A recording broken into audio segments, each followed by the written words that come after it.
Мастер, в общем, базар аралашты. Қазан іздеп жүрмін негізінде. Үйге жақсы бір қазан керек екен. Қазанымыздың түрі әбіршіп кетіпті үйдегі. Саламатсыз ба? Мынандай қазандар бар ма? Асты күймейтінше. Мынандай сияқты қазандар болады. Мынандай сияқты. Мен түрген ғой. Осындай сияқты. Қанша литр? 5 литр. Мынандай 7-8 литр бересіз ба? 7. Қаншадан бағалары бұлардың? Мынау 12.500 литр. Мынау қанша литр? Мынау 7 литр. 12.500. Кәсіпке арзан болды. Енді базардан ет алдық. Енді қазан алдық. Енді сол бір тамақ істейтін сияқтым ба бүгін деп ойламын. Не тамақ істейді екен деген. Тамақ істемей келе енді біраз болды әрине. Базар аралап жүрмей келе, базарда зат алмай.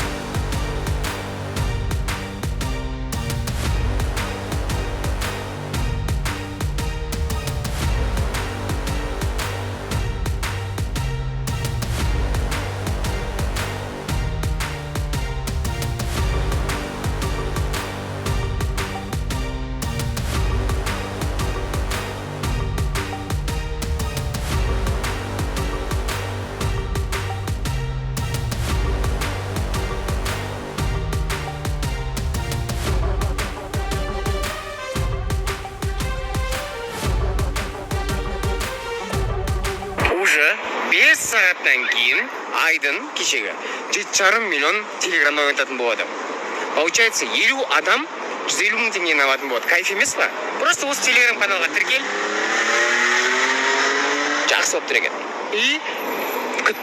И телеграмнан сообщение келетін болады. Так что барлықтарыңыз сәттілік. Отвалыңыздар, пожалуйста. Керек болады қаншасы. Қайырлы күн, қалайсыздар? Бүгін жексенбі, бізде демалыстың екінші күні. Үйдегі керек нәрселерді алайын деп жұмыстарыммен шықтым. Такси күтіп тұрмын. Күн қатысты болып тұр. Только көлеңкеде нормально. Оның өзі де кәрімде естіп. Үйлі уақытып қалуға. Вот, енді үйге жаңа үй көшкеннен кейін әлбек ағыл үшеміз. Бізде андай типа взрослая жизнь болып отыр кәдімгідей.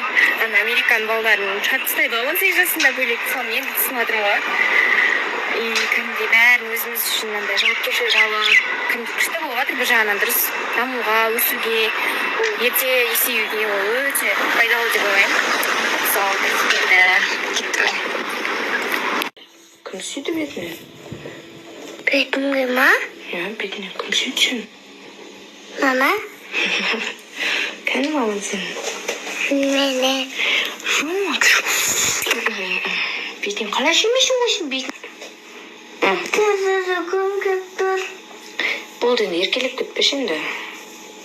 Сразу еркелеп кетесіне телевизор көруге болмайды ғой. Бар ұйықта.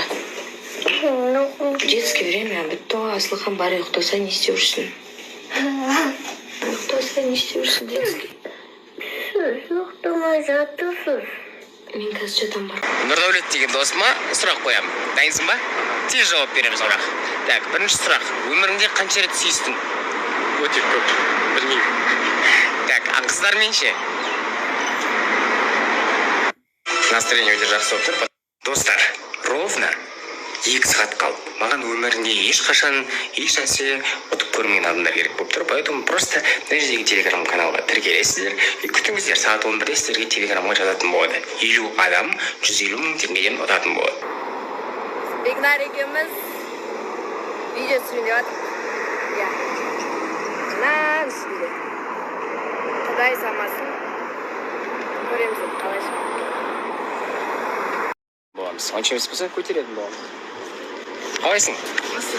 Алейкум ассалам. Настроениең примерно қанша процент болып тұр? 1 мен 100-ның арасында. Мен 100% болу үшін примерно қанша теңге болып тұр сенің настроениең 100% болу үшін? 5 мың теңге. 5 мың теңге ма? Ой, жан вообще. 10 мың дейші настроениең жақсы болып жүрсің. Настроениең қанша болды? 100% болды. 100% болып жүрсің чисто. Солай да. Қазір салондамын. Қолыма маникюр жасаттым, аяғыма педикюр жасаттым. Кайф болып отырмын. Қазір процедураларды аяқтап, қазір шығып подругаммен кездесем, киноға барамыз біз екеуміз. Анам келді. Кого ждет? Кого ждет?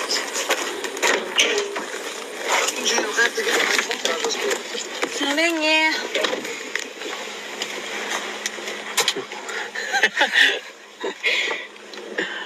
Ассалаумағалейкум. Біздің жиналуымыз қиын. Қайырлы кеш баршаңызға деп кіріп келсең. Алдынан бері эфирға бармағанымыз бар. Және осы демалыс күндері сырға салудан бір кейін менде бір көп шаруаларым шығып кетті. Оны бір кейінірек айтармын, не себепті болмағанымды. Жалпы 2 күн бойы, сенесіздер ме, 2 күн бойы мен үй жинадым. Мен еще үй жинаған кезде маған ешкім мешать етпеу керек. Даже Алишермен сөйлеспеймін, мен үй жинаған күнші. Солай кеше 2 күн бойы үй жинадым. Сонымен бүгін Алишер келіп, мені жүржан қыдырып қайтайық, киноға барып қайтайық деп айтқаннан кейін жарайды деп шықтым деп жүрді. Сол бізде бәрі жақсы. Шүкір аман есен. Өздеріңіз не істеп жатсыздар, демалыстарыңыз қалай өтті? Енді мен сіздерді кішкене сағынып қалған сияқтымын. Сторисқа көп шықпадым ғой, енді сторис жағынан бір мен өзіме бір демалыс арнайыншы дедім. Ештеңе салғым келген жоқ. Тем более сырға салудың алдында менде көп жұмыстар болғаннан кейін үйге бір мән бермей кеткен болады. Мен енді үйдің кішкентай болғаннан кейін үйде қазір мен ғана, сондықтан үйдің шаруасы барлығы маған қарап тұрады. Үйдегілерге енді бір өзімнің күнімді арнайыншы деп тамақтарын пісіріп беріп, сондай бір домашний вайбта болдым десем де болады. Сол енді сыртқа шыққанымыз жайымыз бар. Кстати, мен сіздерге енді жақында бір жаңалықпен бөлісемін. Жаңалықпен деп айтқанда қалай? Оны енді көре жатарсыздар, потом айтамын. Не айттым өзі? Оразасы деген андай немен ашылады ғой? Бір кашамен, тағы не жұмыртқа қуырып, немесе қайнаған жұмыртқамен бір андай асқазанға ауырлық болып кетпейді ау деп ше бір. Біздікі деген, ой, шашлығы білән. Осылай қойып жедіп, сонымен осындай шашлық жеп отырмын. Зухра аузыма қарап, сілекей ағып деген. Таң қалып салатыр да просто. Оңай емес.